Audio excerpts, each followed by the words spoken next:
Eh, Perfecto. Por las dudas les aclaro, lo que quieren preguntar, si en el medio tienen alguna duda, necesitan que repita algo, ustedes levantan la mano, preguntan, eso no hay problema, lo ideal es que podamos tener este intercambio para que, bueno, ustedes también puedan entender un poquito más de qué se trata esto. Vamos a comenzar primero definiendo qué es esto de la neurociencia, cómo empieza la neurociencia y por qué hoy uno ya empieza a escuchar tantos adjetivos que tienen que ver con esto, que ya existe la neuroarquitectura, la neuromedicina, bueno, un montón de cosas aplicadas a esto. La neurociencia lo que hace principalmente es estudiar el sistema nervioso central, ¿sí? Que está formado por un montón de elementos que no vamos a ahondar ahora porque si no entraremos en una clase de biología. Pero lo fundamental y lo más importante es que trata de estudiar este sistema nervioso y entender cómo funciona el cerebro, ¿sí? Cómo funciona el cerebro y todas sus estructuras, ¿sí? De qué manera las personas toman decisiones de cualquier tipo, no necesariamente de consumo, nosotros nos vamos a enfocar al consumo, pero en general tratamos de entender por qué las personas reaccionan de determinada manera, por qué la composición del cerebro influye tanto en las emociones y en las posteriores actitudes. ¿Bien? Entonces eso como definición fundamental de lo que hace la neurociencia. ¿Cómo utilizamos nosotros? ¿Cuál es la idea que nosotros vamos a utilizar la neurociencia aplicada, ¿sí? Al marketing, a la comercialización, al consumo? Fundamentalmente para predecir estos comportamientos de consumo, ¿sí? ¿Por qué? Porque nosotros, como marqueteros, como dicen ustedes, o marketineros, como decimos nosotros, lo que tratamos de hacer es fundamentalmente esto, de vender. ¿Y cómo vamos a vender si no sabemos cómo actúan las personas y no sabemos qué piensan? Ustedes seguramente lo han estudiado en libros, donde en un principio hay muchas teorías de la psicología que explicaban, de alguna manera, cómo las personas se paraban frente a una situación de compra, cuáles eran las variables que tenían en cuenta. Entonces ahí todos los comerciales empezamos a pensar, bueno, a ver, ¿cuánto afecta la variable precio? ¿Cuánto afecta el packaging? Pero muy poco había de este análisis que tiene que ver con lo inconsciente, ¿sí? Con lo que el consumidor no nos va a decir y que nosotros lo podemos ir a preguntar en un focus group, en una encuesta, pero cuando estamos en ese campo y empezamos a indagar sobre los deseos de las personas, muchas veces lo que dicen no es lo que posteriormente hacen. Entonces, yo puedo preguntar, bueno, vos comprás determinada marca de leche, ¿por qué? Y porque sí, porque confío en la marca, me da mucha confiabilidad porque tiene muchos años, y en realidad quizás la está comprando por una cuestión de precio, y no lo va a decir muchas veces, porque lo que uno pregunta al consumidor, el consumidor lo responde de una manera consciente. Pero lo que el consumidor hace es lo verdaderamente importante porque esto nos indica lo que está haciendo su inconsciente. ¿Bien? Entonces, fundamentalmente, para tener claro esto, la utilidad que nosotros le damos a la neurociencia es fundamentalmente para poder predecir los comportamientos de compra.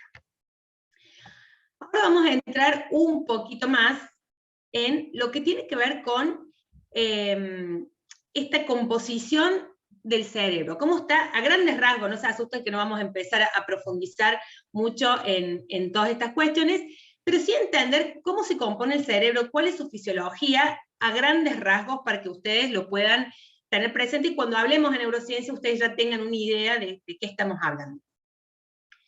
El cerebro fundamentalmente se divide en dos hemisferios, ¿sí? Sería derecho e izquierdo, en donde cada uno de estos hemisferios tiene funciones primordiales y básicas, lo que no quiere decir que actúen individualmente. ¿Sí? Esto es importante aclararlo porque no es que si perdemos el hemisferio derecho dejamos de hacer todo lo que implica ese hemisferio, sino que todo lo que sucede en el cerebro está interconectado. Por esto muchas veces se explican cuando hay, por ejemplo, accidentes que tienen que ver que implican una pérdida de alguna función del cerebro, automáticamente el otro hemisferio empieza a esforzarse por poder complementar lo que se perdió. Entonces, por eso decimos que, si bien están separados los hemisferios, siempre tienen una relación de alguna manera de interacción. Tenemos principalmente un hemisferio derecho, que tiene, abarca todo lo que tiene que ver con la creatividad, con la imaginación, con lo intuitivo, ¿sí? Es todo quizás lo que no es tan racional, ¿sí? Toda la parte artística está muy ligado a lo que tiene que ver con la música, con cuestiones que son más blandas, si se quiere. En cambio, nuestro hemisferio izquierdo es todo lo contrario. Es el que reúne todas las condiciones más duras, ¿sí? Lo que tiene que ver con la lectoescritura, con el habla, la capacidad de habla, el pensamiento, la lógica, la expresión, ¿sí? El hemisferio izquierdo reúne todo lo que tiene que ver más con la racionalidad, y el hemisferio derecho todo lo que tiene que ver más con lo subjetivo, la creatividad y lo emocional. Bien, entonces esta es la principal división de la fisiología del cerebro. Una vez que ya dijimos, bueno, tenemos dos hemisferios. Esos dos hemisferios también están compuestos por los lóbulos, ¿sí? Que tenemos estos 4 lóbulos. Pero es importante decir esto, estos lóbulos están en los dos hemisferios. ¿Por qué? Porque tienen este corte. ¿Bien? Entonces, yo voy a tener un lóbulo frontal, ¿sí? Un lóbulo parietal que está acá un poquito más arriba, un lóbulo occipital que está casi en la nuca, y acá lóbulos, ay, me olvidé los últimos. Ay, perdón. Lóbulos temporales, que son los que están aquí. ¿Bien? Cada uno de esos lóbulos tiene, a su vez, una funcionalidad que vamos a detallar acá. ¿Por qué es importante esto y por qué yo me quiero detener un poco en que ustedes puedan entender cómo se compone el cerebro, para poder entender en cuál de todos estas variables, esta fisiología impactamos, ¿sí? Como profesionales del marketing, ¿sí? Entonces, ¿por qué? Porque yo tengo que saber que si yo hago algunas acciones dirigidas a algo, yo tengo que saber en qué parte de la cabeza de las personas voy a influenciar, ¿bien? El lóbulo frontal, principalmente, es el que procesa las funciones cognitivas. Esto es la parte racional, ¿bien? El lóbulo parietal es el que tiene que ver con todas las sensaciones, procesa fundamentalmente la información sensorial. ¿Qué quiere decir? Los diferentes sentidos, el gusto, el tacto, el oído, todos esos sentidos de alguna manera son recibidos, ¿sí? Por diferentes partes del cuerpo, ¿bien? Y de esa manera van al cerebro y se procesan. Bien, entonces el lóbulo parietal lo que hace es procesar justamente esta información que se capta por los sentidos. El lóbulo occipital, ¿sí? Que dijimos que es el que está acá atrás cerca de la nuca, lo que hace es reconocer los objetos, es el que recibe fundamentalmente las imágenes, la información visual, ¿sí? Entonces, una vez que este lóbulo recepta esa imagen, automáticamente va hacia los demás lóbulos para que esto le den un sentido. ¿Por qué es importante esto? Porque nosotros cuando vemos, no nos damos cuenta de todo ese proceso interno que sucede cuando uno está viendo algo. Pero ese objeto que estamos viendo, si nosotros no tenemos información en el cerebro, no sabemos qué es, ¿sí? Cuando uno es niño, por ejemplo, y ve por primera vez un vaso, no sabe qué es un vaso, ¿sí? Para un niño, un vaso es simplemente un objeto que hace ruido, que puede tener un color, que tiene una forma determinada, pero no es un vaso. Entonces, cuando el niño se da cuenta que es un vaso, cuando empieza a adquirir información externa que le dice, esto es un vaso, cuando viene la mamá y le dice 5 veces al día, esto es un vaso, entonces ahí uno empieza a tener esa información, a guardarla, ¿sí? A guardarla en nuestras memorias. Por eso cuando vemos un vaso, entendemos lo que es, ¿bien? Pero en una primera instancia, simplemente esta imagen visual, si no tiene una asociación previa, si no tiene un elemento con el cual asociarlo y entender de qué objeto hablo, para esa persona es simplemente un objeto, ¿bien? Por eso decimos que la función del lóbulo occipital es sumamente importante por esto, porque lo que hace es reconocer esos objetos mediante el órgano visual, enviar esa información hacia otros lóbulos para ahí decodificarla y entender que es un vaso. ¿Vamos hasta ahí o están muy mareados? A ver si hay alguien que me quiere hacer así o me dice estamos bien. Desde Colombia dicen que estamos claros. Bien, buenísimo. Buenísimo. Venimos bien, escuchando Bueno, porque atentamente. por ahí yo tengo miedo que nos empecemos a enroscar, así que ustedes cualquier cosa me avisan cuando no sea tan claro. Por último, este último de los lóbulos que estamos hablando es el que procesa toda la información auditiva y el habla, ¿sí? Y este lóbulo, atención que tenemos que empezar a atender cuál es el que nos importa, tiene mayor conexión con el sistema límbico. Vamos a ver más adelante lo que es el sistema límbico, pero para que ustedes tengan ya una noción, el sistema límbico es el que está asociado con lo emocional, ¿sí? Es el sistema que maneja absolutamente todas las emociones de los seres humanos. Por eso es tan importante, ¿sí? Porque los seres humanos tenemos esta cuestión también animal instintiva, en donde justamente este sistema es quizás uno de los más importantes, no así tanto el racional, que uno hace un esfuerzo por esa racionalidad, pero el sistema límbico es innato, digamos, de los seres humanos, y de todos los seres vivos en general. A ver que no se me pasa el film. Ahí estamos. Entonces, una vez que nosotros entendimos, ¿sí?, que nuestro cerebro tiene dos hemisferios, que cada hemisferio tiene características que son diferentes y opuestas, y que a su vez nuestro cerebro está dividido en 4 lóbulos, ¿sí?, y que al estar colocados de esta manera, ¿sí?, abarcan a los dos hemisferios. Entonces no es que yo tengo lóbulos en un hemisferio y en el otro no, sino que tengo todos los hemisferios, los 4 hemisferios están, perdón, los 4 lóbulos están en los dos hemisferios. ¿Bien? Ahora vamos a volver a cómo se empieza a definir esta cuestión de los cerebros, que no es una cuestión de ahora, no es un interrogante de la modernidad, sino que siempre se trató de indagar en cuáles eran las características de esto, por qué las personas reaccionaban de diferentes maneras, qué era lo que lleva a una persona a hacer determinadas cosas.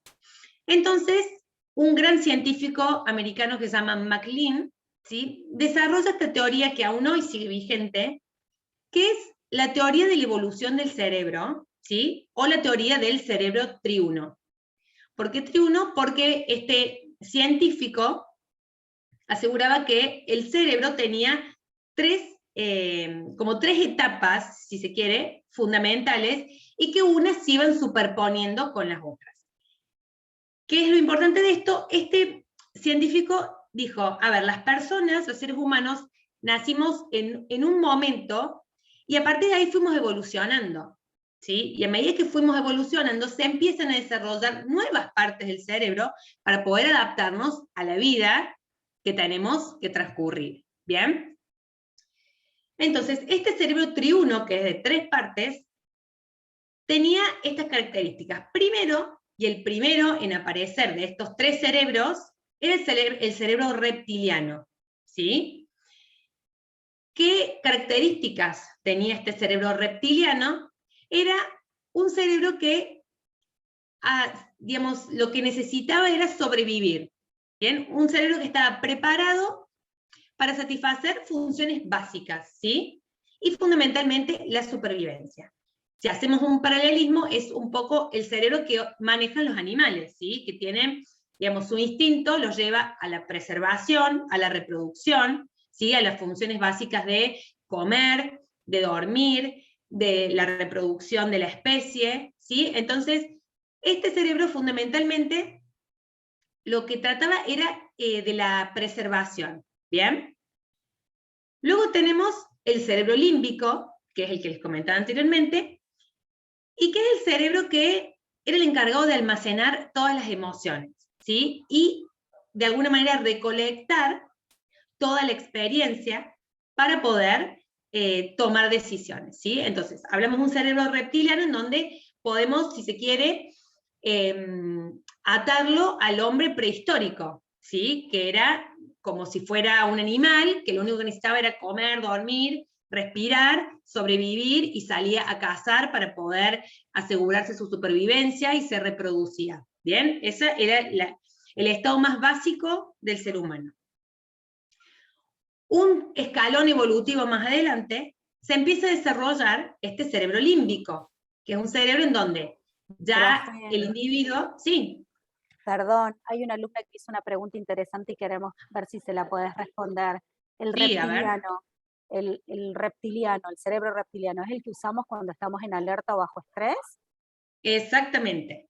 Exactamente, Gracias. muy buena pregunta, y la vamos a profundizar en un poquito más adelante, pero para que lo tengan presente, el sistema reptiliano justamente es eso, esta necesidad del ser humano de responder ante situaciones quizás violentas, o situaciones agresivas, o cuando se siente amenazado, ¿sí? Porque un animal, por ejemplo, un animal que está en la selva, un animalito, pongamos, cuando ve un león, ¿qué va a hacer ese animal? Lo primero que va a hacer es salir corriendo. ¿Por qué? Porque va a tratar de sobrevivir. Bueno, esto puesto en una escala, digamos, muy, si se quiere, muy exagerada, pero hoy en la vida moderna, todas las situaciones de estrés, de miedo, disparan, ¿sí? Hacen funcionar una partecita que está en el cerebro que se llama amígdala, y que es la que nos hace tener las reacciones somáticas, que se llaman las reacciones del cuerpo, ¿sí? Es la que nos expresa el cuerpo para poder movernos si nos sentimos en peligro, por ejemplo. Bien, vos anda avisándome, Lu, de las preguntas, porque yo la verdad no estoy viendo el chat. Lo sigo atenta, lo sigo atenta. Gracias. Entonces, decíamos, el sistema límbico, estamos un paso, si se quiere, más adelante en la evolución, donde las personas empiezan a desarrollar otras emociones, ¿sí? Que no tenían solo que ver con la supervivencia, sino que empiezan a generar experiencias, a tener recuerdos. Esos recuerdos hacen que las personas reaccionen de otras maneras porque ya tienen un conocimiento de causa-efecto de lo que puede provocar alguna acción. Entonces, en esta etapa, ya las personas, si se quiere, están un poco más, vamos a decir, domesticadas, si se quiere, y ya tenemos otra etapa evolutiva. Ahora, la tercera etapa, que es como la más desarrollada, es el cerebro del córtex o neocórtex, en donde predomina la razón, ¿bien? En donde ya las personas tienen una capacidad de análisis, tienen capacidades cognitivas que les permiten tomar diferentes decisiones, y donde el cerebro ya comienza a pensar, a relacionar, a empezar a inhibir los instintos reptilianos, ¿sí? Para poder vivir en sociedad, porque si todos tuviéramos todavía el cerebro reptiliano, viviríamos en una selva. Entonces, esa última parte, ese último desarrollo del cerebro hace de alguna manera que las personas se transformen en seres pensantes, y que también de alguna manera este cerebro es el que logra el equilibrio entre el reptiliano y el límbico. Y un ejemplo de esto es, por ejemplo, que creo que a todos nos ha pasado en algún momento, no sé, enojarnos con alguien porque nos dice algo que no nos gusta, o ir manejando en el auto por la calle y que nos tiran un auto encima y casi chocar. Y en ese momento uno piensa, a ver, si yo me dejara dominar por mi cerebro reptiliano, bien, quizás saldría y chocaría y me bajo y, no sé, me golpeo con la persona que tengo al frente, que es la que me quiso tirar el auto, y me comporto como si fuera realmente una persona no pensante. Otro extremo sería que me encierran y me quedo en el auto llorando y desesperada, y no bajo del auto porque no sé qué hacer, ¿bien? Y un medio de esa situación sería, quizás me enojo, pero mi cerebro pensante me dice que no debo bajarme y golpear a la persona que cometió la infracción, sino que tengo que bajarme, pedirle los datos para continuar el proceso, ¿bien? Entonces, por eso decimos que el córtex es el equilibrio entre el sistema límbico y el cerebro reptiliano, es el que nos permite, de alguna manera, vivir en sociedad. ¿Bien? Y ahora, antes yo de dar la respuesta, me gustaría que ustedes, con este poquito que les puede comentar, ¿qué impacto creen ustedes que tienen las acciones de marketing en cada uno de estos cerebros? ¿Sí? Si nosotros pensamos en el cerebro reptiliano, bueno, ¿qué tipo de acciones podemos utilizar para tocar esta fibra y para activar ese cerebro reptiliano y de alguna manera lograr a lo mejor una situación de consumo. Lo mismo con el límbico. ¿Qué creen ustedes que son las variables que este tipo de cerebros tomarían en cuenta para poder tener una situación de consumo? A ver, ahí el profe si los anima a opinar a los chicos y a tirar algo.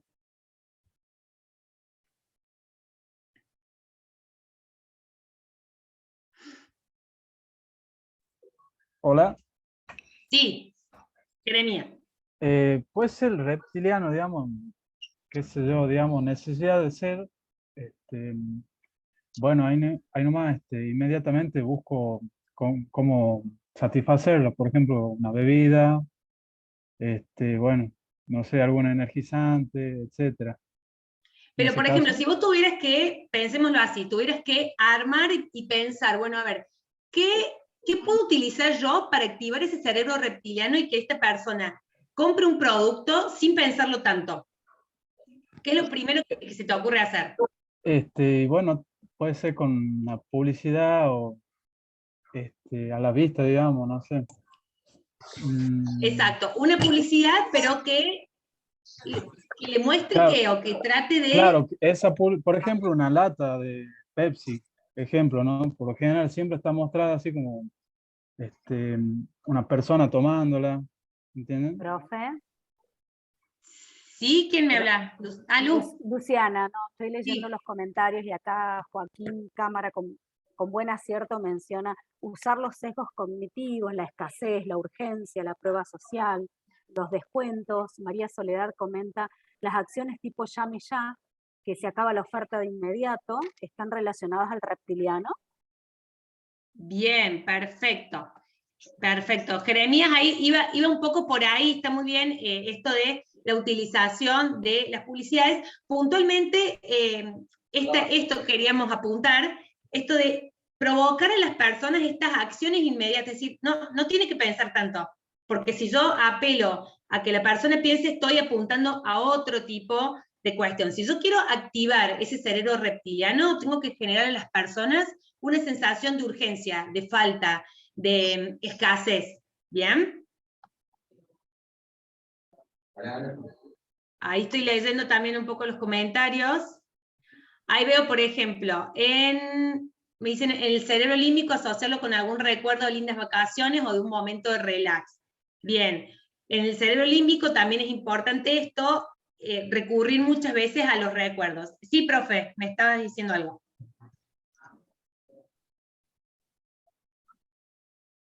Ahí quedó. Bien, ahí nadie estaba hablando porque veo ahí unos micrófonos abiertos. No hay nadie hablando, profe. Bien. Se entendió el concepto. Perfecto. Ahí veo Joaquín que pone el límbico, puede ser el énfasis en las emociones, las sensaciones, los recuerdos, perfecto. Eso hace que las personas no racionalicen tanto las decisiones, sino que simplemente se van a dejar llevar por justamente estos instintos. A ver, espera un segundito, acá tenemos. Bueno, acá un poco la respuesta, ¿no? En donde vemos cada tipo de cerebro, cuál es la función principal que cumple, y de qué manera el marketing puede utilizar estos conceptos para generar situaciones de compra. Entonces dijimos, el cerebro reptiliano, su función es esto, manifestar el instinto, es un cerebro puramente instintivo, garantizar la supervivencia y reaccionar ante el peligro. Entonces, para cómo nosotros lo utilizamos en el marketing tratando de apelar a esta urgencia y a peligros simbólicos, ¿sí? Esto de llame ya, la oferta, o tal vez a lo mejor en publicidades relacionadas con la seguridad, es decir, a ver, si vos no tenés este producto, tu vida va a correr peligro, ¿sí? Lo que tiene que ver con seguros de Profe, vida. Sí. ¿puedo hacer un comentario ahí? Sí, ¿cómo no? Creo que es importante apelar, digamos, a esto del uso del cerebro reptiliano para cuando estamos planificando acciones de marketing, teniendo en cuenta que esto nos puede ayudar a la reflexión de la persona, del comportamiento de la persona, para poder hacer más consciente esa necesidad que tiene presente. Recordemos, y esto desde un punto, si me lo permiten, desde la dirección de carreras, nosotros siempre que mencionamos al marketing y a la ciencia, siempre apelamos, por supuesto, a la ética y a la responsabilidad de nuestra profesión. Y es importante entender que el marketing no crea necesidades. Por lo tanto, cuando hablamos de apelar a este tipo de acciones, estamos apelando a poder descubrir o exponer en la persona esta necesidad que muchas veces está latente, ¿no? Por eso apelamos a estos símbolos de peligro, de urgencia. Me parece que son estrategias que si son correctamente usadas, son muy positivas para la persona en cuanto a permitirles lograr esa seguridad que tanto buscan, ¿no? Simplemente quería acotar eso, Sabrina, gracias. Exactamente. La verdad que me parece que suma mucho ese comentario, porque por ahí las personas que trabajamos en marketing tenemos siempre esta discusión de que el marketing crea necesidades, y creo que no hay nada más real que lo que dijiste, Luciana, que lo que tratamos de hacer es que la gente se haga racionales esas cuestiones que tiene por ahí que son inconscientes, y un poco esto de entender cómo funciona el neuromarketing, como decimos al principio, es fundamentalmente para entender qué pasa en el inconsciente, porque en el consciente uno compra por el precio y sabe, va, se fija, pero hay muchas cuestiones inconscientes que tienen que ver a veces con los posicionamientos de marca, con las imágenes de marca, que uno a veces no entiende por qué compra determinada marca, y cuando uno se pone a indagar, quizás hay muchos recuerdos asociados a eso, hay muchas cuestiones emocionales que los consumidores no son conscientes. Entonces, por eso creo que es tan importante hacer este análisis de lo inconsciente, si se quiere. Perdón porque se me están yendo para el otro lado las filipinas. Quería volver a esta. Como decíamos recién, entonces, en el caso de la utilización que le damos a la cuestión del cerebro reptiliano, apelando a la urgencia y a los peligros simbólicos, ¿bien? Cuando hablamos del cerebro límbico, ¿sí?, que dijimos que es el encargado de almacenar las emociones, los recuerdos, las experiencias, y además, algo que es muy importante, que es el que estimula los centros de recompensa y de castigo. ¿Qué quiere decir esto? Que cuando las personas hacemos algo, ¿sí?, que nos da placer y que nos gusta y que lo disfrutamos, lo vamos a repetir. Eso es el estimular el centro de recompensa. Y cuando hacemos algo que no nos gustó, eso activa nuestro centro de castigo, entonces vamos a tratar de evitarlo. Por eso, y hago mucho hincapié en esto, uno cuando habla de la fidelización de los clientes, por eso es tan importante, porque uno cree que una mala experiencia de un cliente queda en eso, en una mala experiencia, y esa mala experiencia se transforma en algo que va a la memoria, que queda en la memoria, y que automáticamente las personas inconscientemente bloqueamos y evitamos caer en situaciones, ¿sí?, que nos fueron desagradables. Por eso es tan importante tener en cuenta que, por más de que nosotros le podamos pedir disculpas al cliente, tenemos que tratar de tomar acciones que sean realmente transformadoras, para que en las personas no quede ese recuerdo y ese sello, esa huella de un mal momento, porque esto, por más de que la persona nos quiera como empresa, va a estar en su memoria y no se va tan fácilmente.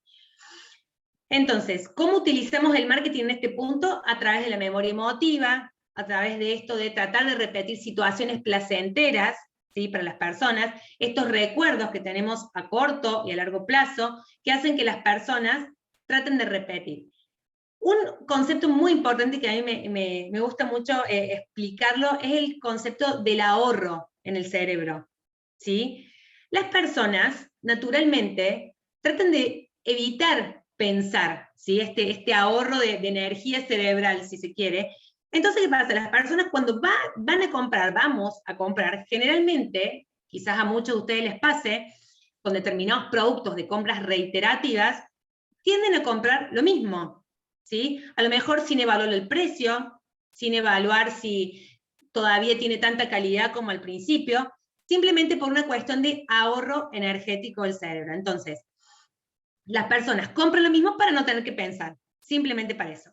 Ahora, si nosotros lo vemos como una empresa que trata de posicionar un producto, fíjense lo importante que es este concepto, que si yo logro entrar en la mente de ese consumidor, ¿sí?, y instalarme como el producto que va a comprar siempre, por una cuestión de ahorro energético, seguramente me va a comprar, y ese cliente no va a cambiar de marca, porque siempre va a tratar de ahorrar su energía en algo que ya conoce.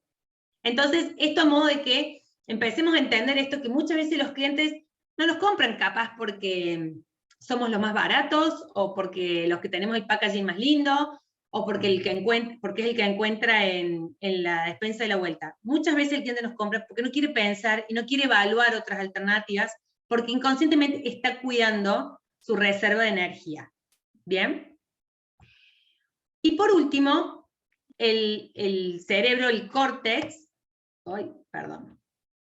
es el que trata, como dijimos, las funciones cognitivas y más complejas, el que toma la decisión racional, ¿sí? Funciones más refinadas, y en este tipo de cerebro es discutible, pero nos dicen que, a ver, en este tipo de cerebro no funcionan tanto estas herramientas de marketing, porque es el cerebro pensante, es el cerebro que va a estar, va a saber que lo estamos queriendo inducir a una compra, o porque el recuerdo o lo emotivo no le va a producir ningún cambio, ningún cambio en su consumo. Perdón que voy, ahí está, perfecto, estaba leyendo un poquito.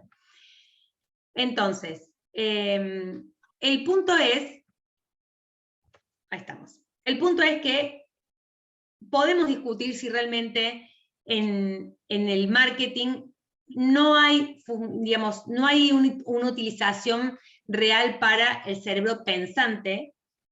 Es posible que hoy tengamos ya otras herramientas en donde quizás las cuestiones que tienen que ver con el precio son mucho más racionales, y en ese caso sí, de alguna manera, podemos tener alguna incidencia, pero en la generalidad y a grandes rasgos nos dicen que en este cerebro pensante las acciones de marketing no tienen ningún impacto.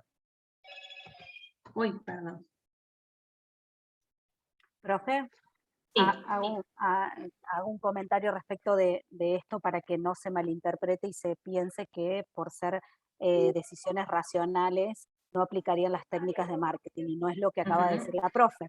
Lo que estamos diciendo acá tiene que ver con que en el caso de las decisiones racionales, ustedes, si recuerdan, para nuestros alumnos, y imagino ahí también para CEIPA, que la persona tiene dos tipos de decisiones, que son las decisiones simples, como ir a un supermercado y buscarnos el kilo de azúcar, la compra de un commodity, o una decisión compleja. Y cuando empezamos en las decisiones complejas es donde nuestro cerebro empieza, nuestras experiencias anteriores y todo lo que se ve en el famoso comportamiento de compra y en los factores externos e internos que influyen, empiezan a hilvanar cuál es la información que yo tengo respecto de esta necesidad para poder hacerla lo más racional posible. ¿Por qué? Porque estamos con una implicación alta.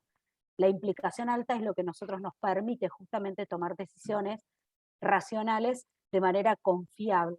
Entonces, no es que no aplican, sí aplican, pero el proceso de marketing para las decisiones que son complejas es totalmente diferente que el proceso de marketing que uno aplica para las decisiones que son simples. Simplemente quería compartir eso. Gracias. Perfecto, Lu, gracias.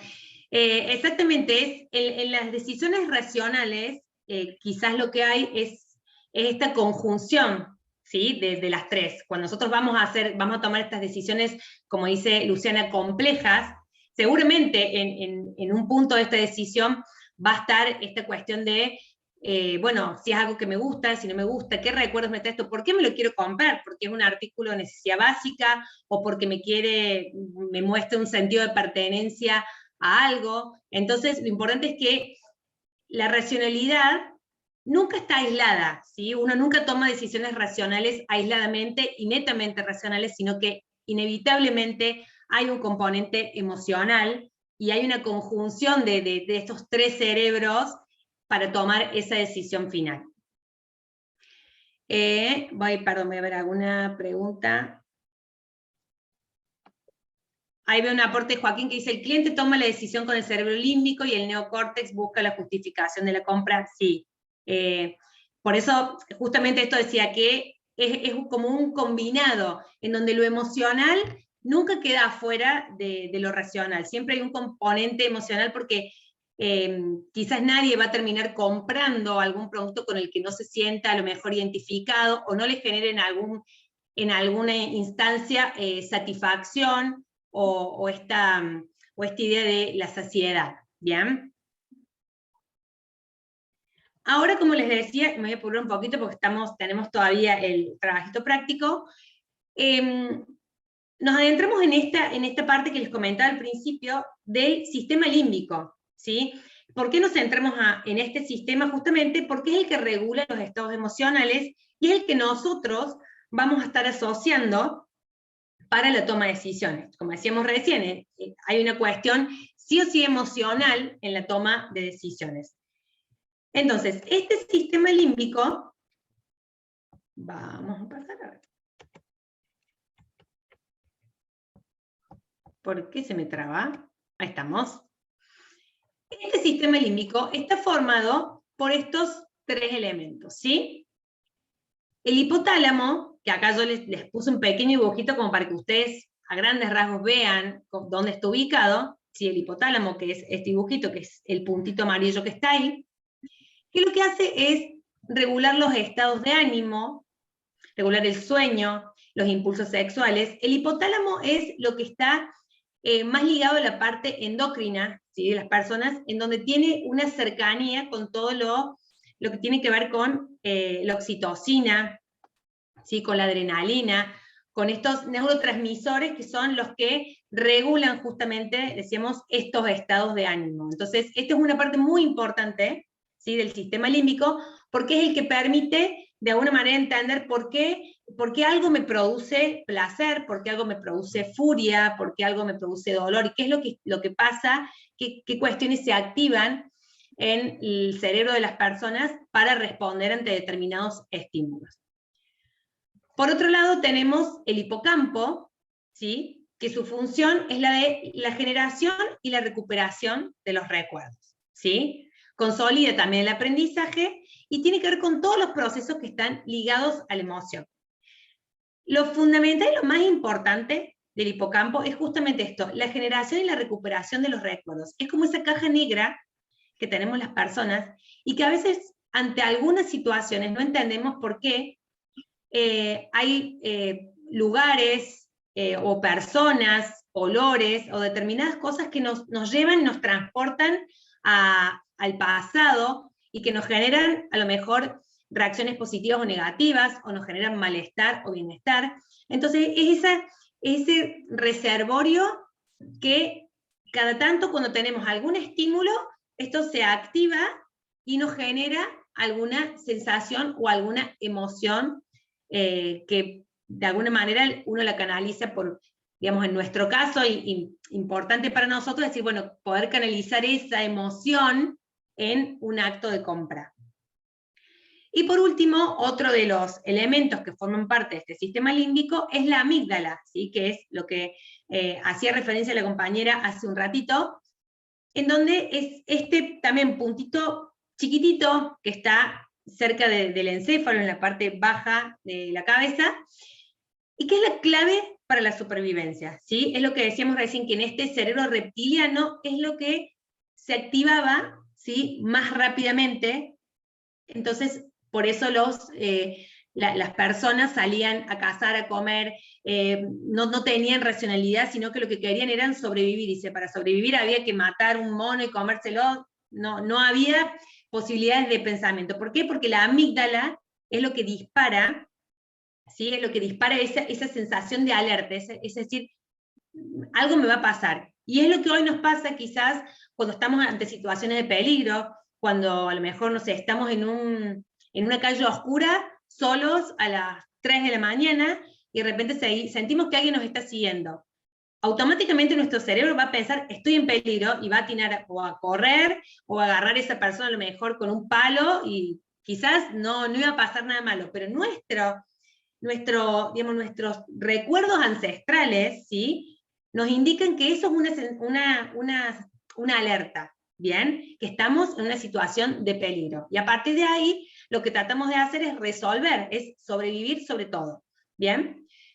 Y esto es importante, esto de integrar las emociones con patrones de respuesta. que es lo que decía, esto está muy ligado, aunque uno no crea, está muy ligado a no solo nuestras experiencias anteriores, sino a la conformación del ser humano como tal, en donde naturalmente hay una codificación, ¿sí?, en el ADN de las personas de dónde identificar el peligro, que viene de nuestros ancestros, viene del hombre prehistórico. Y cuando nosotros sentimos que estamos en una situación similar, se activa este patrón de respuesta y naturalmente vamos a reaccionar de una manera que nos permita sobrevivir.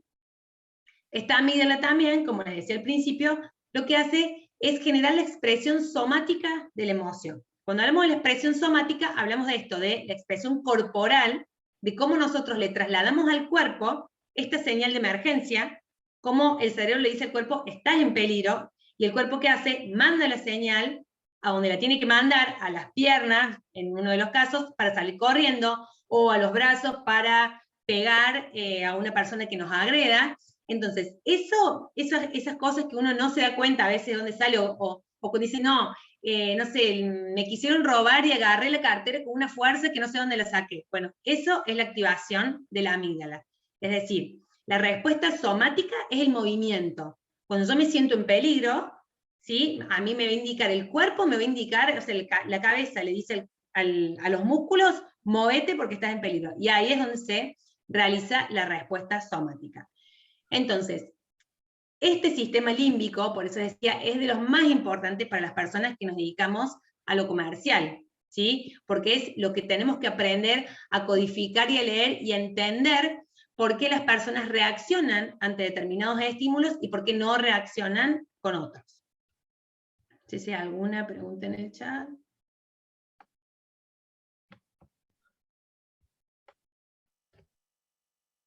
Bien. Perdón, No sé Sabrina, por qué sí. ahí consulta Joaquín algo respecto del psicólogo que plantea una forma de cómo responde nuestro cerebro ante bueno, las emociones, las emergencias, etcétera, etcétera. La verdad es que no lo sabría decir, Joaquín, creo que esto tiene que ver con parte de entender cómo los referentes estudian la temática del cerebro, me parece, ¿no? Ahí veo, entra en el sistema 1 y sistema 2 de Daniel. No sé, he leído algo, pero no me acuerdo exactamente de qué trataba el sistema 1 y el sistema 2 como para dar una respuesta. Por ahí lo tendría que poner un poco en contexto, lo voy a revisar, pero sí, es una lectura que la tengo, pero no te sé decir así, sin el contexto del sistema 1 y el sistema 2, no se me viene ya a la mente. Perdón, sigo. Ya nos queda poquito. Bueno, en definitiva lo que queremos tratar de entender con esto es cuál es el ciclo, ¿sí?, del comportamiento de las personas, digamos, cuáles son los estadios por los que pasa, ¿sí?, qué variables son las que empiezan y comienzan y son disparadores de un comportamiento de consumo. Primero podemos decir que uno está abierto siempre, en cualquier situación, en la calle, cuando va a un shopping, lo que sea, a un montón de estímulos externos, ¿sí? Estos estímulos externos generalmente están dados por todo lo que tiene que ver con los sentidos, ¿sí? Lo que escuchamos, lo que olemos, lo que podamos tocar, lo que podamos ver. Entonces, todos estos estímulos hacen que nosotros empecemos a colocar en nuestros patrones de activación neuronal, ¿sí? Cuando hablamos de patrones quiere decir cuestiones que nosotros ya tenemos preestablecidas, ¿sí?, en nuestra mente como consumidores, y donde empezamos a trabajar de alguna manera y decir, bueno, esto sí, esto no, esto lo descarto, esto lo tomo como opción, ¿sí? Entonces tenemos patrones en donde nuestra cabeza empieza a trabajar y empezamos a descartar o a apropiarnos quizás de estos estímulos para tomar nuevas decisiones. Bien, esto por ejemplo, yo voy, no sé, a un centro comercial y tengo un montón de vidrieras, veo un montón de cosas. ¿Y por qué yo me detengo en algunas y en otras no? ¿Sí? Porque sabemos que en todo centro comercial la batalla siempre es por acaparar la atención de los consumidores. Entonces, muchos desarrollan vidrieras muy muy extravagantes. ¿Para qué? Justamente para llamar nuestra atención.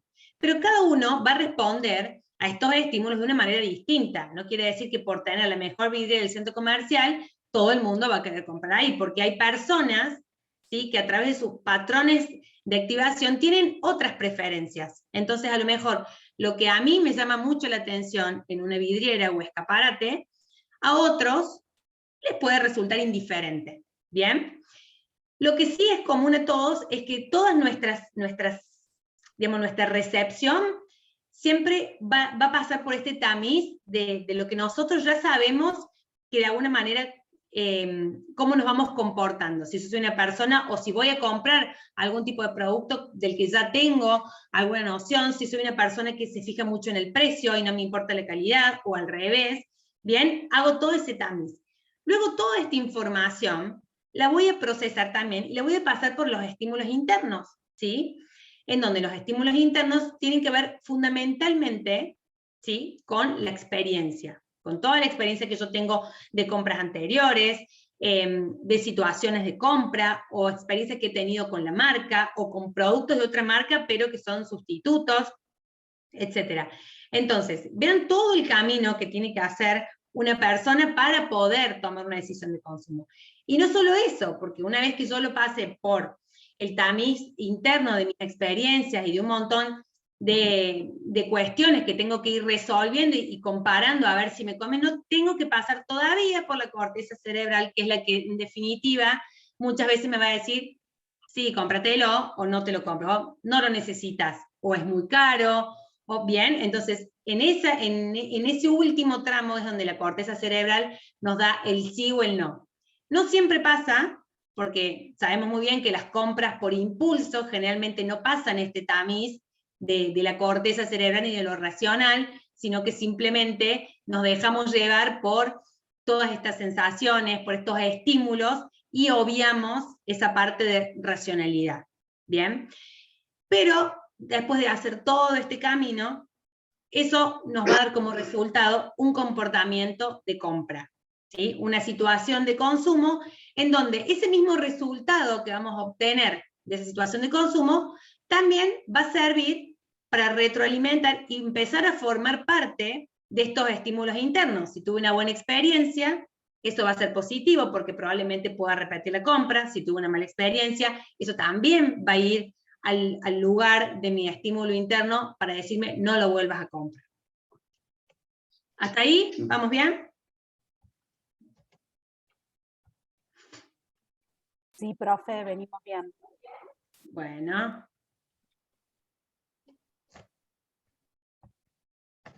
Ahí estamos. Entonces, la gran pregunta, es si estas decisiones de consumo son decisiones que se toman con la razón o con la emoción. ¿Ustedes qué creen?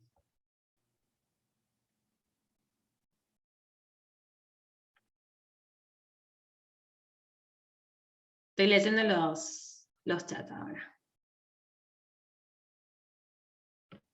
Bien, algunos, Joaquín dice emoción. Ahí veo tu comentario, Soledad, muy interesante, la verdad que ahí Soledad está poniendo que trabajó en Benetton, que de hecho sí hacían publicidades muy disruptivas, quizás para esa época, esto del niño rubio, el niño negro, gente, los bebés dándose besos en la boca. Bueno, era para la época, quizás hoy no tendrían tanto impacto, pero en esa época la verdad era muy disruptivo.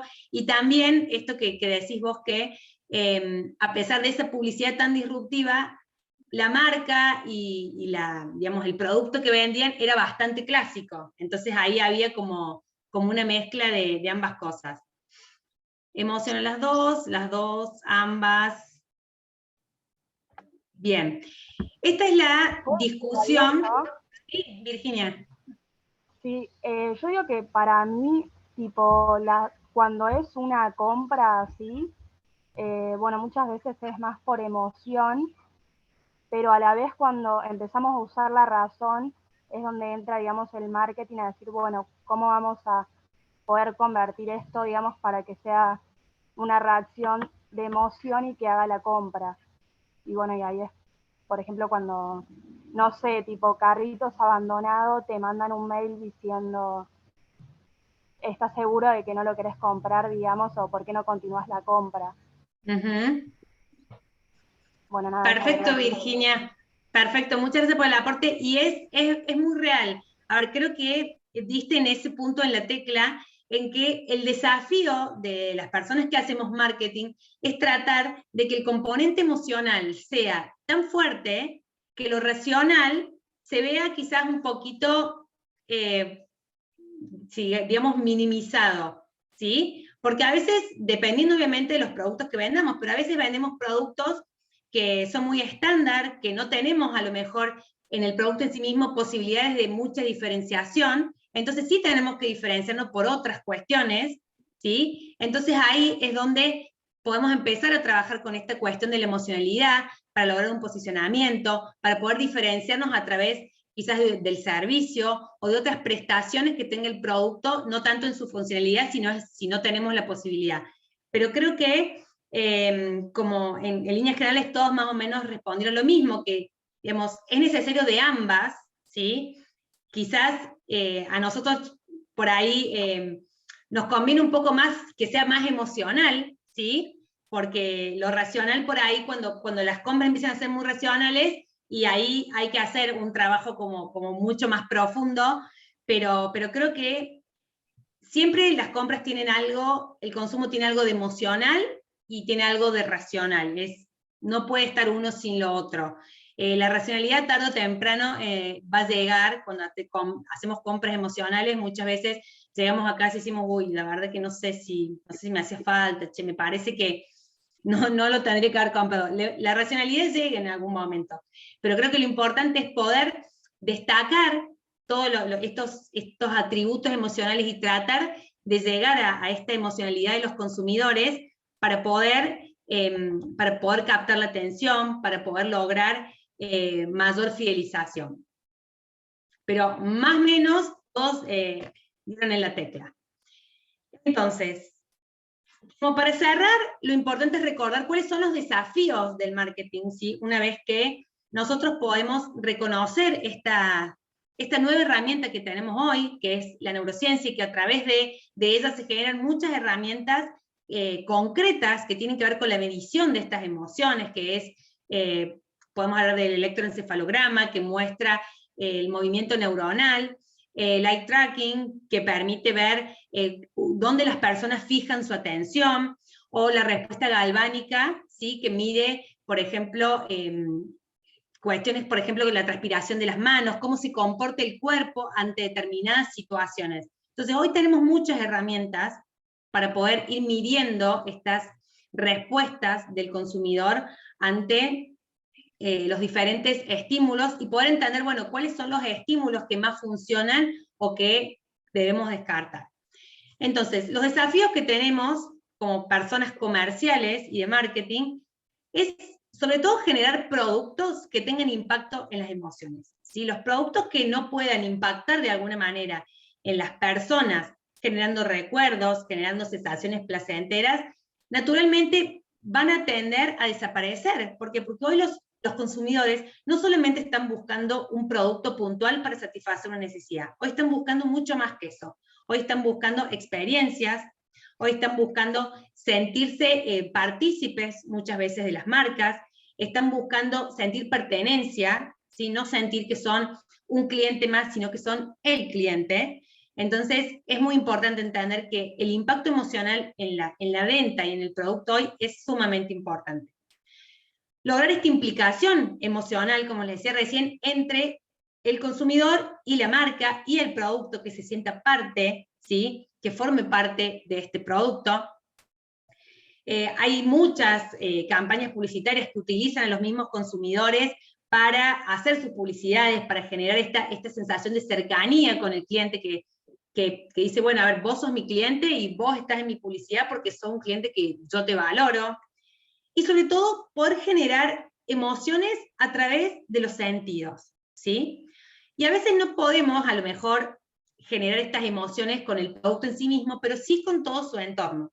Sí tenemos la posibilidad de hacerlo, por ejemplo, muchas veces en los puntos de venta, en donde yo tengo posibilidades de exhibir un producto y al mismo tiempo brindar una experiencia en donde el cliente se sienta transportado a algún lugar que tenga relación con eso.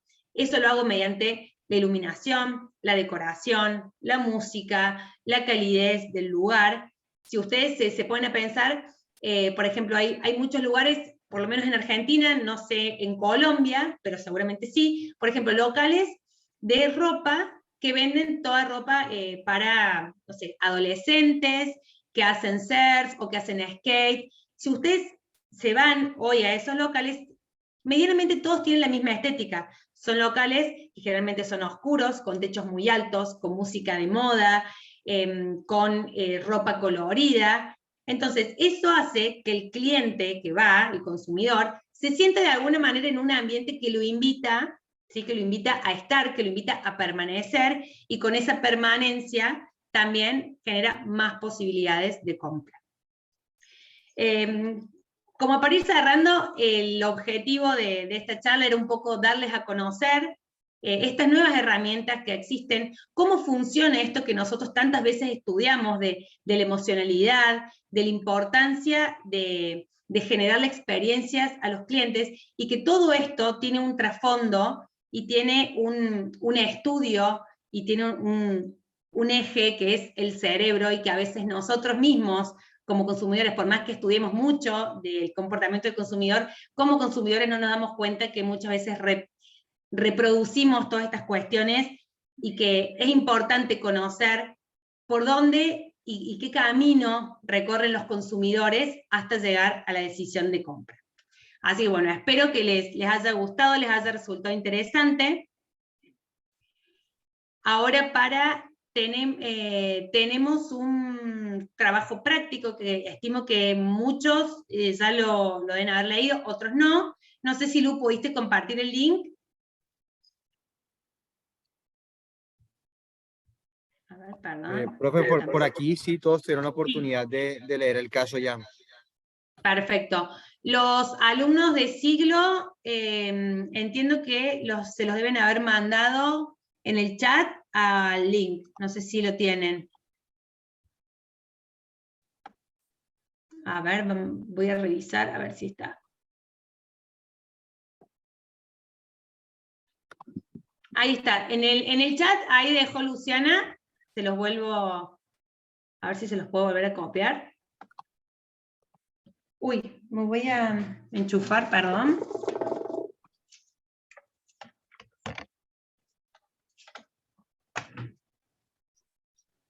Ahí está. ¿Tienen todos el caso?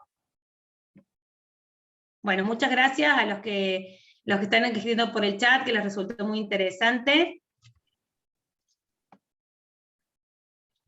Bueno, en el caso, le vamos a dar unos minutitos para que lo vuelvan a releer, porque por ahí los que ya lo leyeron no lo tienen tan fresco.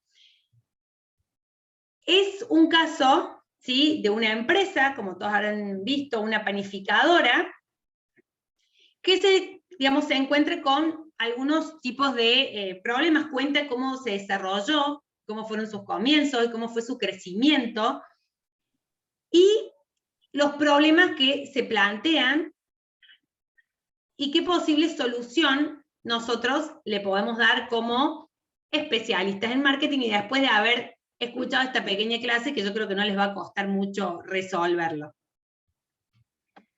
Me interesa si la gente de siglo está por ahí.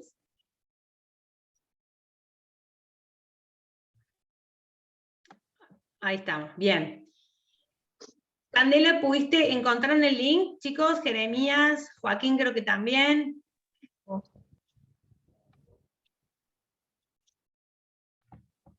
Bien, si están por ahí, si tienen el caso, lo pueden ir leyendo. La idea es que todos leamos el caso, ¿sí? Y de alguna manera podamos ver las preguntas que están al final y poderlas ir respondiendo, ¿sí? En equipo estaría bueno que abran su micrófono, porque por ahí en el chat es medio corto. Entonces, que cada uno pueda dar un punto de vista de qué es lo que ven, ¿sí? Cómo le darían respuesta a lo que se está planteando.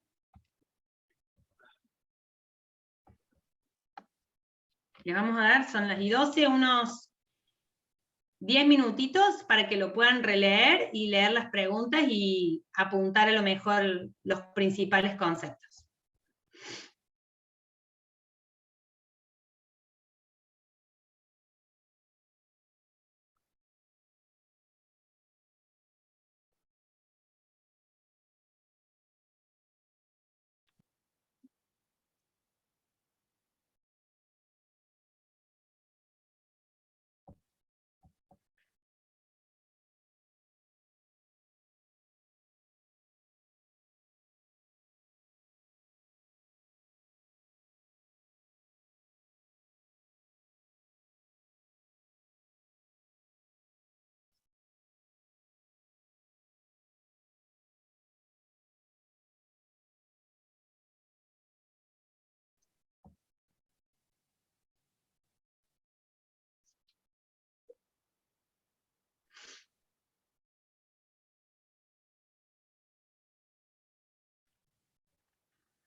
Bueno chicos, ¿alguno tiene ya más o menos armado algo?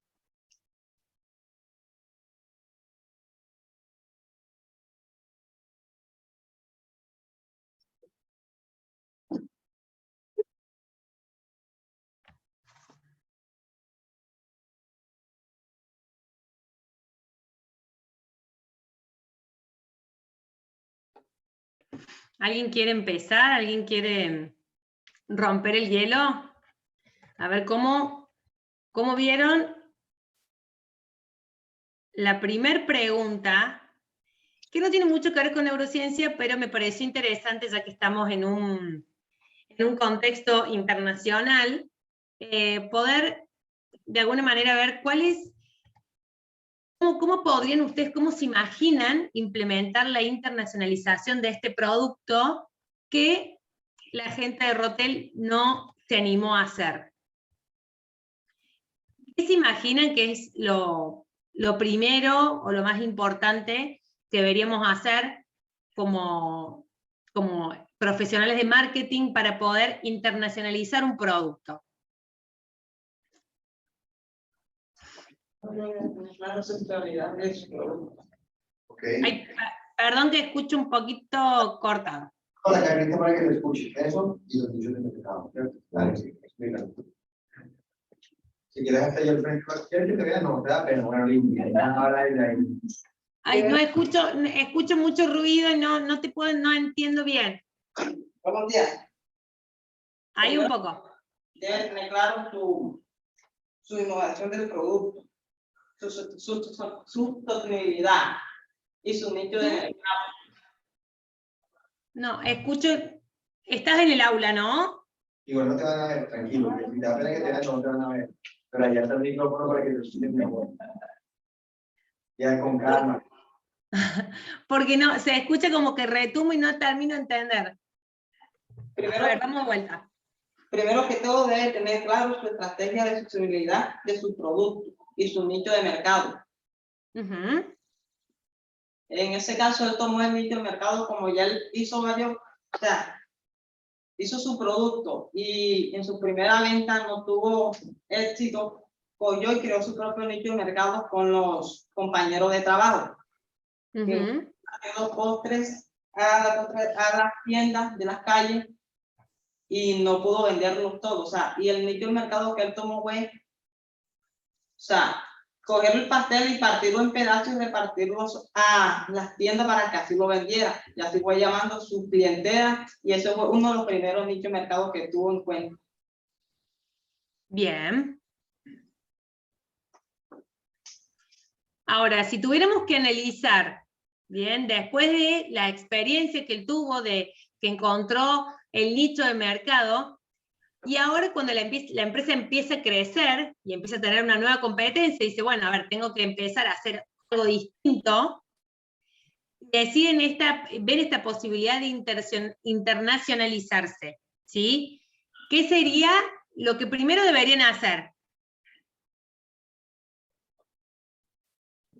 Y capaz que una investigación del tipo de mercado, digamos, de los consumidores en general, digamos, de esa zona a la que se quieren meter, no sé. Bien, O ¿y sea, qué variables?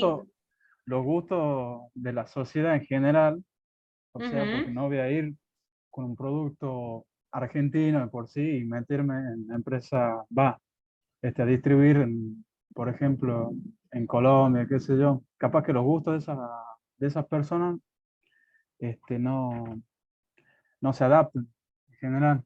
Tengo que ir a investigar, digamos, cuáles son ¿cómo decirlo? Las preferencias en sí de esa comunidad. Exacto, muy bien. Las preferencias. Ahí Janina nos aclara también asociar la cultura. Bien, que también está muy bien.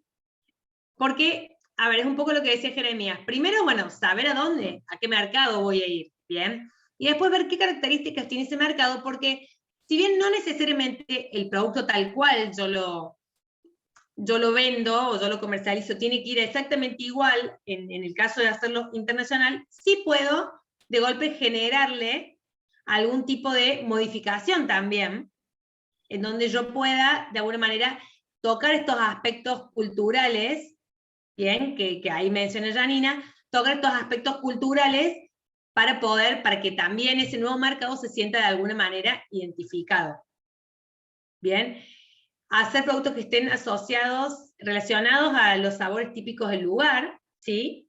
Y esto también es una decisión muy comercial, porque uno puede decir, bueno, voy a tender a querer insertarme en esa cultura, o también puedo ser totalmente distinto, también puedo mostrarme como una marca y una empresa que es internacional y que vengo también de alguna manera a mostrar mi producto que es de otro país y ver qué impacto tiene, no necesariamente a lo mejor modificándolo ni hacerlo propio de este nuevo mercado, sino decir, bueno, a ver, yo tengo este producto que nació en Argentina o nació en Colombia y lo voy a llevar a Perú. Y bueno, y voy a hacer un panqueque con dulce de leche o voy a hacer algún producto propio de Colombia y también de alguna manera que tenga ese impacto.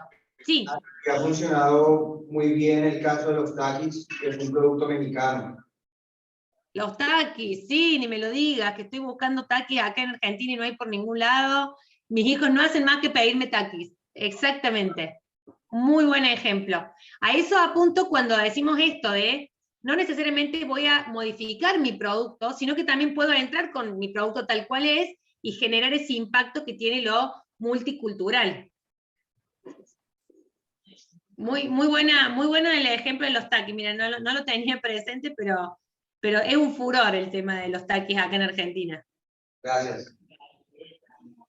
Entonces, una vez que yo desarrollo y sé, bueno, ¿cuál va a ser mi público objetivo? Como decía Jeremías, ¿qué características tiene si este consumidor?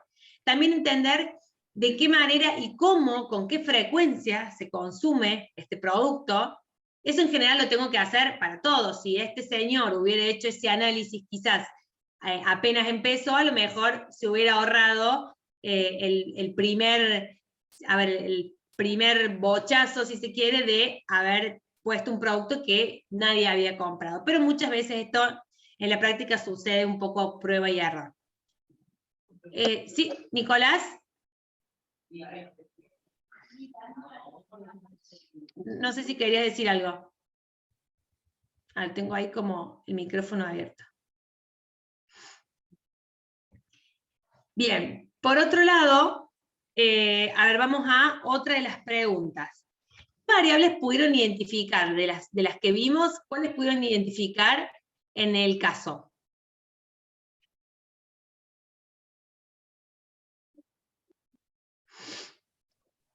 A ver, a ver.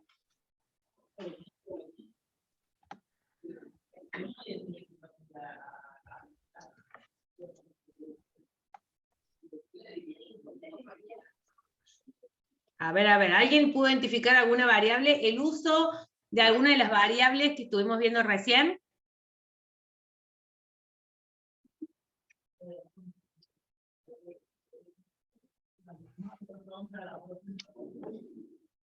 Ahí el profe, no hay nadie que responda, usted que los tiene ahí a mano. No, están aquí todavía pensando, como es algo nuevo para ellos. Están pensando, listo, vamos a dejarles entonces un ratito más que piensen. Ningún problema. Ustedes me avisan cuando podamos arrancar. Perfecto. ¿Puede repetir la pregunta, por favor? ¿Sí? ¿Cuáles son las variables que ustedes pueden identificar en este caso de las que trabajamos recién en la clase? Digamos, ¿qué variables ustedes identifican que se utilizaron en este caso puntual para lograr los cambios que se plantearon?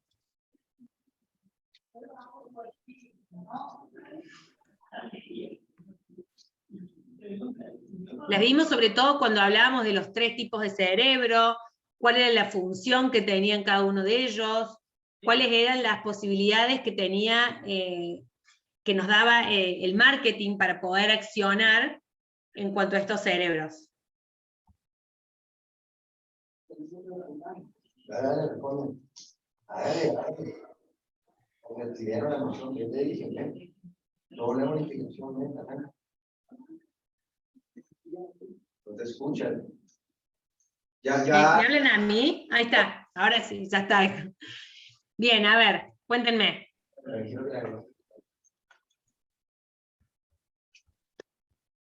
Uno de esos podría ser el cerebro reptiliano. Perdón, repetime. Podría ser el cerebro reptiliano. Bien, ¿en qué situación se usó? en las emociones. Pero ¿en qué acción puntual de marketing se aplica el concepto del cerebro reptiliano y se utiliza este concepto para lograr una reacción en el público?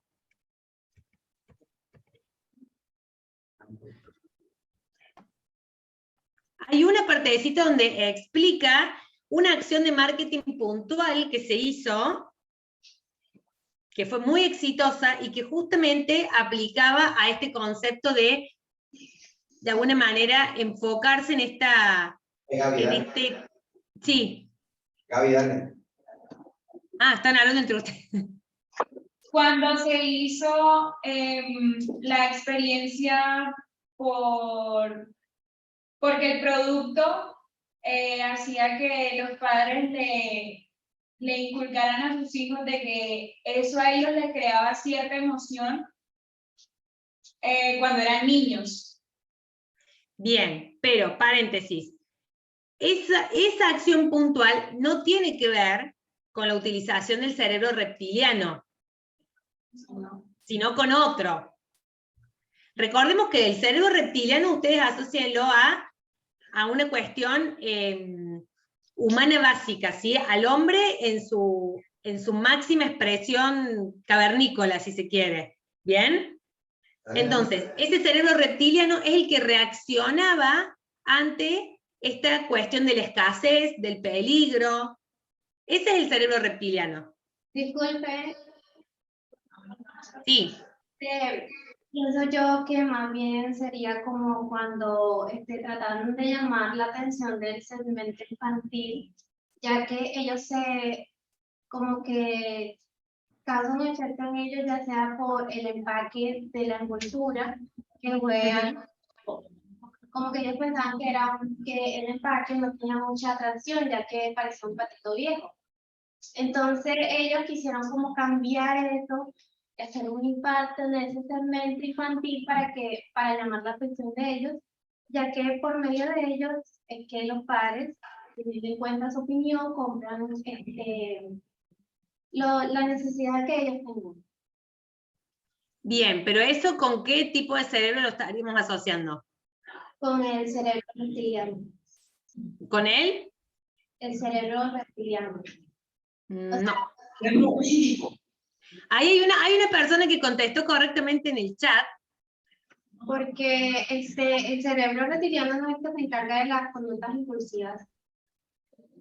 Sí, pero no, en este caso, digamos, como está planteado en el caso, cuando ya vamos a explicar cuál es el que se asocia a esa acción puntual, pero lo que habla el cerebro reptiliano es cuando activa estos centros de supervivencia, donde dice, che, estás en peligro, escasez, supervivencia, ¿bien? Entonces, la variable que se utilizó para, de alguna manera, conectarse con ese cerebro reptiliano fue justamente cuando lanzan esta campaña de las latas, en donde había muy pocas latas, ¿sí? Que no todos pueden acceder, y ellos comunican esta escasez, ¿sí? De latas, decir, bueno, a ver, se lanzan 50, como pasa con los autos a veces, bueno, hay de un modelo de auto, bueno, se lanzan 100 autos que son una versión exclusiva, y a lo mejor la versión exclusiva tiene una calcomanía más que la otra, pero la gente, naturalmente, le va a generar esa sensación de escasez, de que no, lo tengo que tener porque se van a acabar,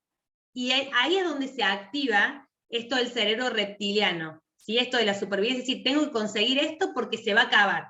Entonces, cuando ellos plantean esta campaña, en donde hablamos de, va a haber tantas latas para coleccionar, y son de una cantidad limitada, la gente, ¿sí? Salió a comprar latas y se acabaron y fue un éxito. Si a lo mejor estas mismas latas hubieran sido repuestas un montón de veces y a lo mejor hubieran producido un montón de cantidades de latas, no hubieran generado el efecto que tuvieron.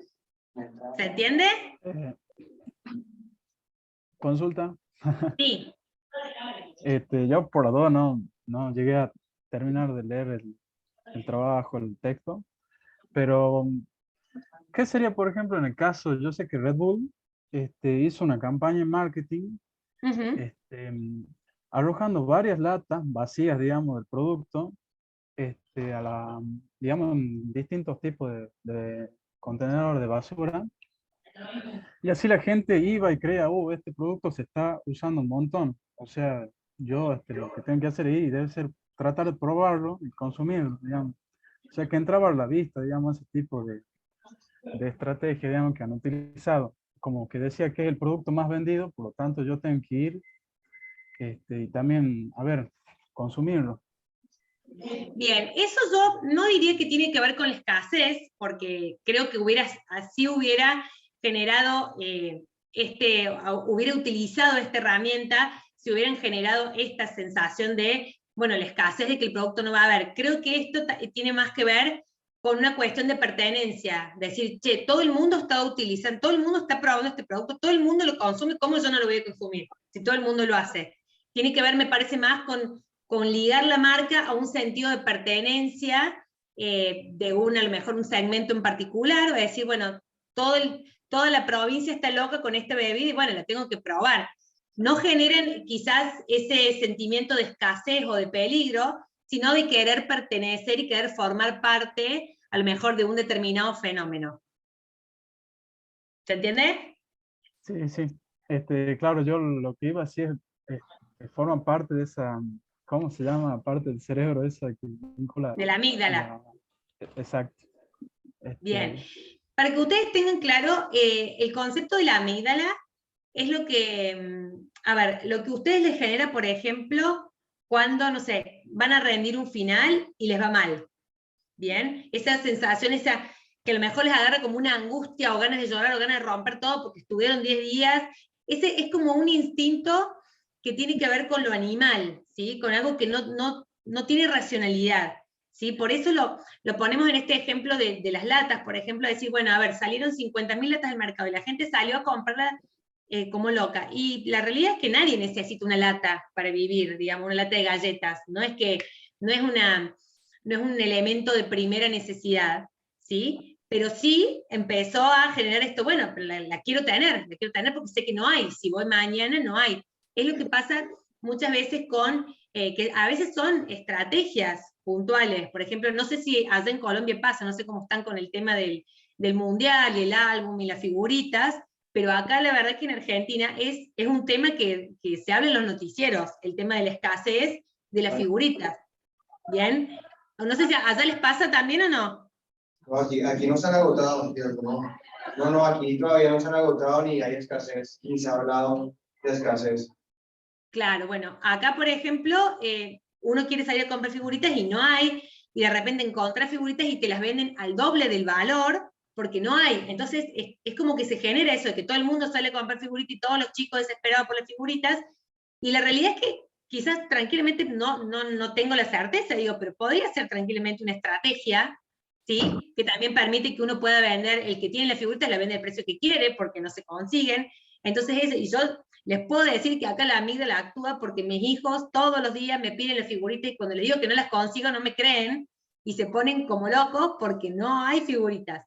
Entonces, este tipo de herramientas se utiliza mucho cuando se quiere generar esta sensación de, che, mirá que no va a haber. Fíjate, cómpralo rápido, llame ya, la oferta del día, o las liquidaciones por cierre. Todo esto genera que las personas tengan esta sensación de decir, bueno, a ver, lo voy a comprar porque, bueno, no sé si lo necesito, pero capaz que cuando lo quiero comprar no hay más. ¿Bien? Ahora, cuando en el caso se hablaba, por ejemplo, de este elemento que se buscó, de que de alguna manera para inducir o para copar también el segmento de los niños, ¿sí? Se utiliza esta campaña, ¿bien? En donde, a ver que le estoy buscando la etapa 1, ¿bien? En donde se hacían estas presentaciones de los productos, después se hizo la campaña audiovisual. Entonces, ¿qué parte ahí, qué parte del cerebro creen que estuvo implicada y en qué se trató de activar a través de esa campaña?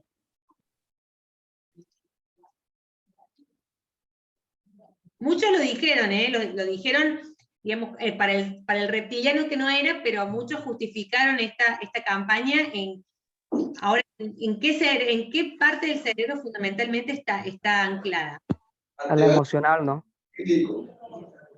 En el sistema límbico. Perfecto. Lo que tiene que ver con lo emocional. Justamente, ¿por qué? Porque muchas veces, a lo mejor ustedes uno no lo ve, ustedes, nosotros, quiero decir, no lo ve de manera consciente, pero muchas veces pasa que hay determinados lugares que nos llaman la atención, hay determinados aromas en los que nos detenemos, porque simplemente nos llevan a un lugar que está relacionado con algún momento de nuestra vida, que nos recuerdan algo, y que nos produce o placer o dolor, ¿bien?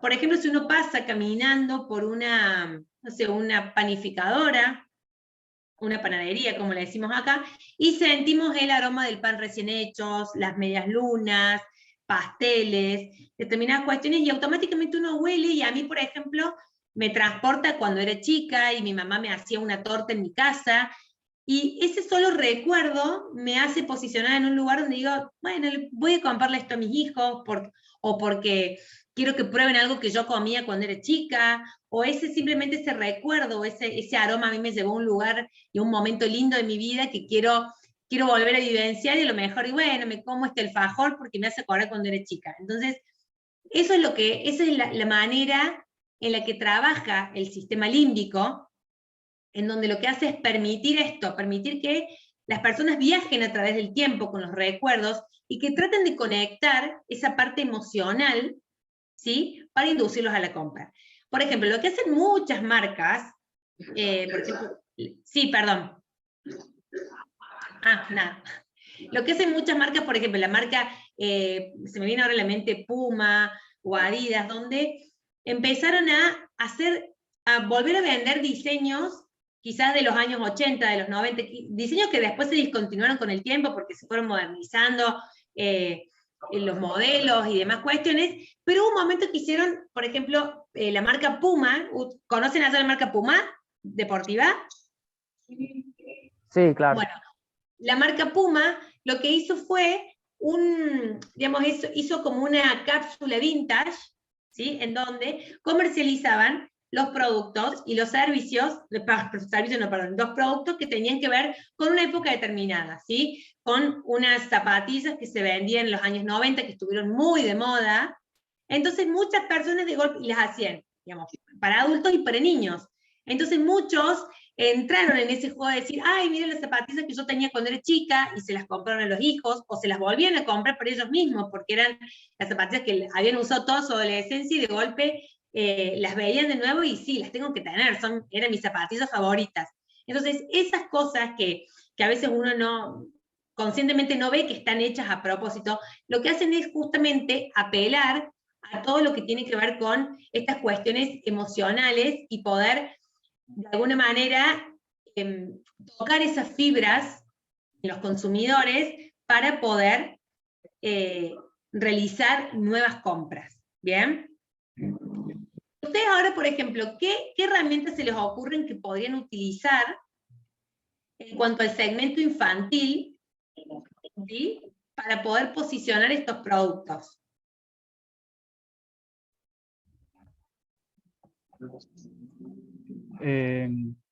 Tal vez con el diseño, digamos, del empaque, con un empaque colorido, que llame la atención, contenga una mascota, algo que el niño vaya, lo vea y al toque, digamos, se siente identificado y quiera comprarlo más por el empaque en general, tal vez, que por el producto en sí, porque capaz que tenga el mismo sabor que otro, pero tal vez el diseño, digamos, de cómo está elaborado, haga que como niño me llame la atención más ese producto que el otro, digamos.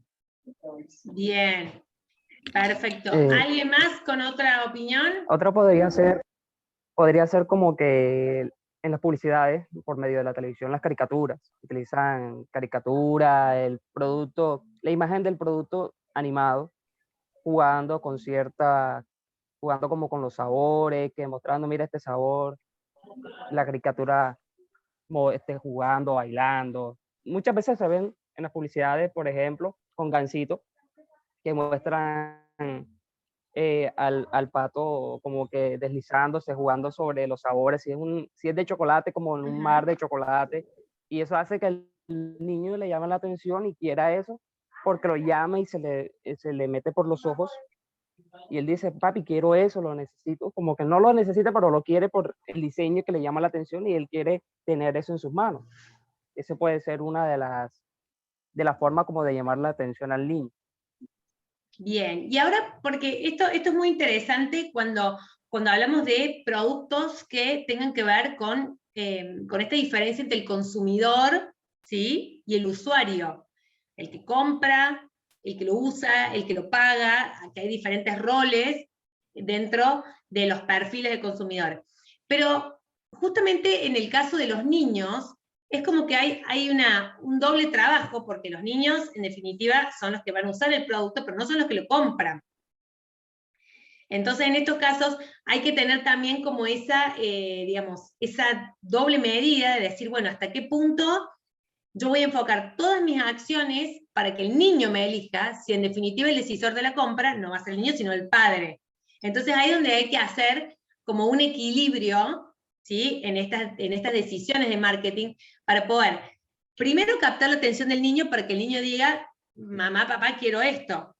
Pero también tengo que captar la atención del padre para hacerle ver al padre que es una buena compra. Entonces ahí también lo que yo veo es que tenemos como dos tipos de cerebros que tenemos que trabajar, que uno va a ser el del niño, ¿sí?, en donde el niño va a poner en juego su cerebro más emocional, ¿sí?, en donde va a decir, quiero eso porque me gusta, porque el dibujito, porque el juguete, por lo que fuere, y por otro lado un cerebro sumamente racional, que va a ser el del padre, que va a tener en cuenta, esa decisión va a tener en cuenta el precio, la calidad, el servicio o lo que fuera. Entonces, en estos tipos de productos donde el consumidor es diferente al usuario, es donde nosotros tenemos que poner mucho énfasis. Sí, María Soledad.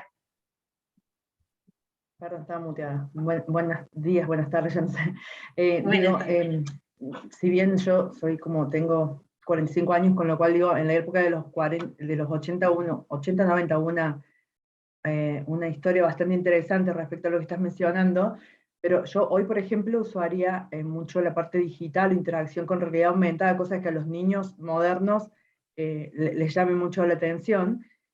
Y tomando como este caso viejo, digo, acá en Argentina, calculo que en Latinoamérica también está la marca Hellmann's de mayonesa, que en su época empezaron a hacer una publicidad con una niña, y los niños empezaron a sentirse identificados con esa niña, y entonces lo que la marca luego hizo era, como no conseguía la parte de la góndola más especial para la compra, que es la parte de los ojos, y solo le daban la parte del suelo, y no podía pelear en el espacio en el súper, en el hipermercado, en las grandes superficies, logró hacer un cambio de packaging por plástico, lo puso en la parte más baja y empezó a interactuar con los niños en la publicidad. Entonces los niños, cuando iban al súper, agarraban el frasco que estaba abajo a la altura de ellos y lo ponían en el carrito de compra. Entonces incidieron en los niños para que implicaran en la compra cuando no lograban un espacio en góndola, como estrategia, digamos, y apuntando al decisor de alguna manera de la compra que impulsaba, que me pareció que fue como una estrategia muy interesante.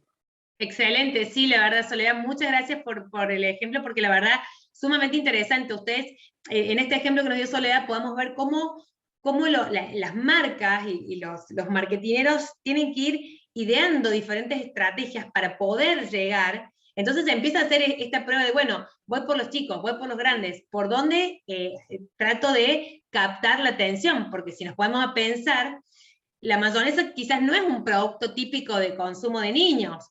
Sí, hasta ahí, digamos, uno asocia un poco más el consumo de niños con la golosina, con los juguetes, con otro tipo de productos y no con un aderezo a lo mejor, pero la estrategia esta de, bueno, che, no me está viendo la marca, el público no me está viendo, bueno, voy a utilizar a los niños que son los que están a mi altura para poder resaltar. Muy buen ejemplo, Soledad, muchas gracias. Entonces, bueno, un poco lo que le queríamos hacer notar con este caso es cómo ustedes, que es lo que yo quería hacerles notar, es, ustedes leyeron un caso, vieron una resolución, ¿sí?, de qué manera la gente comercial y de marketing empezó a probar diferentes estrategias y publicidades y, digamos, modos de darse a conocer y de impactar a lo mejor en un público, y ustedes en un primer momento lo vieron como estrategia, pero cuando uno empieza a hilar y a darse cuenta que detrás de esa estrategia hay todo un estudio en donde decidimos impactar en este punto, en esta emoción, para generar este impacto y para generar esta acción, ahí empezamos a ver que ninguna campaña de marketing, ninguna publicidad está pensada sobre el aire, sino que tienen mucho que ver con estas cuestiones emocionales, tiene que ver mucho cómo estudiamos lo que pasa en las cabezas de los consumidores, y repito lo que dije al principio, no solamente con lo que el consumidor dice, ¿sí? Porque el consumidor dice muchas cosas que a veces no suceden. Es muy importante empezar a entender cómo funciona el cerebro de los consumidores, para entender por qué las personas hacen lo que hacen, y por qué muchas veces no dicen ni siquiera lo que hacen. Cuando uno va a preguntar en una encuesta o en un focus group, ni siquiera en ese momento blanquean lo que hacen, porque quizás están tratando de transmitir otra imagen, o quizás tampoco son tan conscientes de lo que hacen, pero por eso es importante rescatar esto de todas las cuestiones inconscientes y entender que en las situaciones de consumo hay mucho de inconsciente, ¿sí? Hay mucho que las personas ni siquiera saben por qué lo hacen, y muchas cosas que nosotros tenemos grabadas en nuestra memoria y en nuestras emociones, que se ponen en juego ante situaciones de compra que ni siquiera sospechamos. Así que bueno, espero que les haya servido. Ahora, cuando puedan volver a leer el caso, con este pantallazo a lo mejor empiezan a leerlo distinto y empiezan a entender todos los puntos que hay para analizar y para tener en cuenta al momento de desarrollar una campaña o de querer posicionar un producto. Así que bueno, profe, Oscar, esto ha sido todo por mi lado.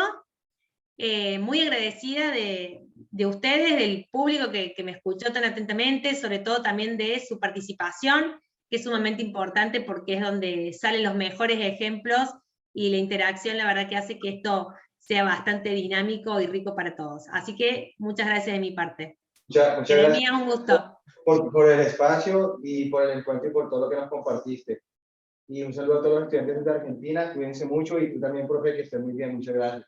Gracias a todos, besos enormes a Colombia, gracias por estar. Chao. Gracias. Hasta luego. Chao, gracias.